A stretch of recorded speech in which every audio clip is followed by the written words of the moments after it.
next humorous speech contest of the day.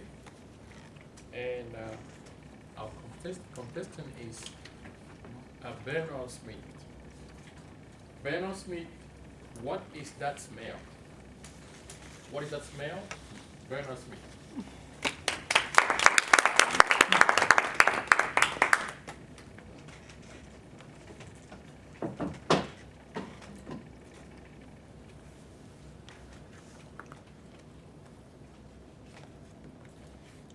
Most of us long for the smell of a home-cooked meal after an arduous day of work. Most of us long for the smell of a woman's perfume or a man's cologne, hopefully that of your wife or your husband. Smell plays a huge part in our lives. Smell can attract us to people and even things, but it can also send signals that we're in a stinky situation. I know each of you have at least one time found yourself in a stinky situation, and you had to ask, what is that smell? A few weeks ago, my girlfriend came to my apartment, and as if she ran the place, she ran straight to the kitchen and to my refrigerator. She opened the refrigerator door, and she rang out, "What is that smell?" Me, I didn't pay too much attention to it, but she tends to overreact. So I just said, I think it may be the salmon. I went to the store a few days ago, and I was going on a new health kit. So I bought salmon, and I put it into the refrigerator.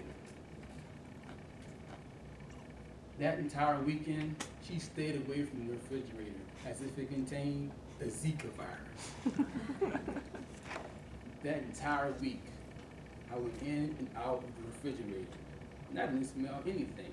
When she came back the next week, as if she ran the place, she went straight into my refrigerator and opened the door. And she screamed out, yet again, "What is that smell?" I said, "I think it must be the salmon." She said, "If you tell me the salmon one more time," I replied, "I'm trying to watch my figure. Don't you want me to be sexy?" She became quiet. A few hours later, I asked her, "Are you hungry?" She said, "I don't trust anything in your refrigerator." I said, "Well, you'll be hungry then." She said, "Okay." I thought to myself, wow, that's the first time she ever turned down a free meal. After that, I decided I need to find out, what is that smell? So I went into the refrigerator, looked around. I saw a container, took the container out, opened the lid, and there was a pork chop. But it had evolved into something I couldn't even describe. I took the container, went to the trash can, and threw it away. I said, okay, I need to figure out what is that smell? Because I still couldn't think what it could be. I didn't think it was the pork chop because that thing was finger looking good. So I went back into the refrigerator and I saw the salmon. And on the sticker it said, "Freeze by this date." That date had already passed. If I didn't listen to my loving but intrusive girlfriend, I probably wouldn't have uncovered that I was in a stinky situation. Have you failed to listen to someone close to you and you found yourself in a stinky situation? A lot of us like to do certain things, but we don't really want anybody to tell us not to do it. I can remember my mom telling me, "Please don't go next door. You may find yourself in a stinky situation." But guess what? I still went over there, and I still remember that day when she found out. She used to tell me, "A hard head makes a soft behind." Have you ever also failed to let things go? In this case, I failed to throw away that pork chop. I just had to remember that time when I licked the entire plate. But oftentimes we tend to not let things go. We hold on to bad relationships. We hold on to bad habits. You may even hold on to that old couch that you had from your college days. But we have to sometimes let things go because it can put us in a stinky situation. Because of this event, I learned how to avoid a stinky situation. I had to listen to others and also let things go. Do you often find yourself in stinky situations? Maybe it's just old habits that had purpose at one point in your life, but now they're putting you in a stinky situation. Maybe it is hurt that you allow to fester inside of you, but you never let it go. Your mom probably said, "I smell something stinky." Your family may have complained. Your friend may have cried out, "What is that smell?" Like me, you may not even notice it. But I want you to do this today. I want you to think about your life. Think about the things that may be putting you in a stinky situation. It could be bad habits, it could be hatred, it could be being unforgiving. But I want you to do these two things. Listen to the people around you and let it go.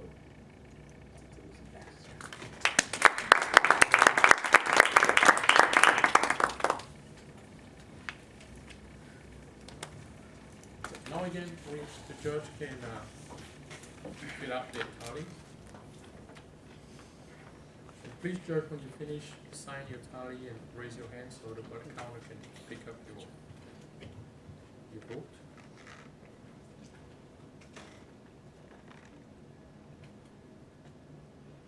And timekeeper, need 2 minutes for that, please.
Time's up. Okay. Jason, all the bottom, correct?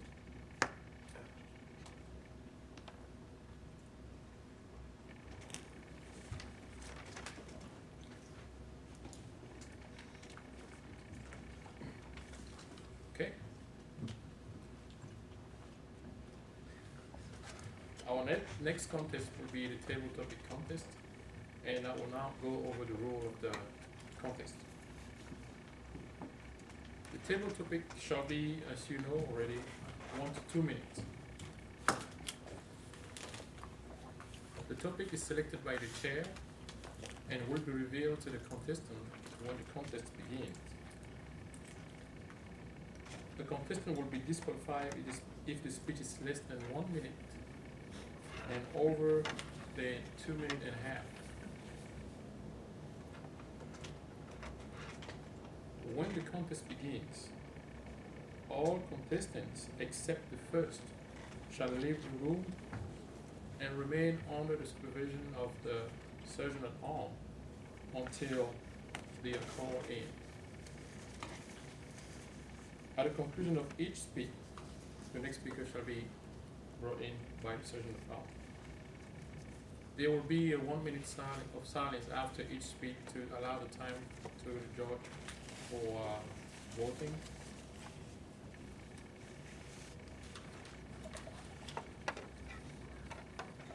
And after the last contestant have spoken, there will be a 2 minute for the judge to fill out their tallies and for the ballot counter to pick them up. Now, Mr. Chief Judge, have the judge been briefed? Yes, they have. Timer, will you demonstrate again how your device works? Okay. Timer work. In the lab? And at 1 minute, I will turn on the green light, and 1.5 minutes, you see a yellow light, and 2 minutes, you see a red light. And after that, you have 30 seconds to wrap up your speech. Thank you, Timer. Is it really 1 minute or 2 minutes? It's one. Does Manny need to take the second? Yeah, the second and the third. So when I announce, so the order will have Bernard will be the first contestant, then Michael, then same time. So at this time, Michael and same time will have to leave the room under the supervision of Sergeant Al. You can't be wandering around. Darn it.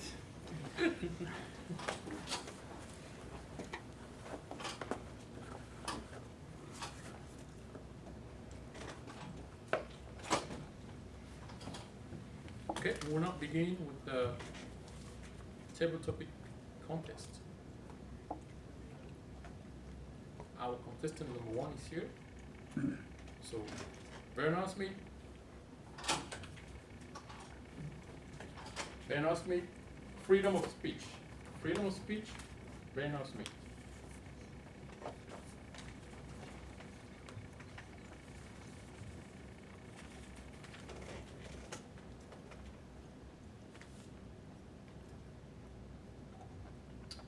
Freedom of speech. In the past, maybe a year or so, I've really been thinking about freedom of speech.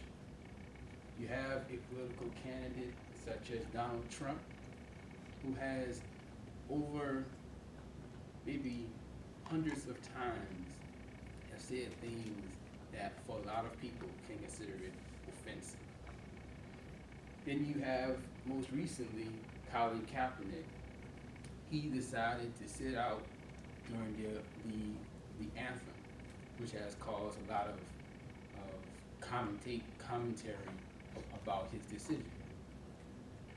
When I think about freedom of speech, I think that you should be able to say what you want to say, because then it gives the other person the opportunity to also say what they need to say, which then allows us to have a democratic or a debate that allows us to have a better conversation.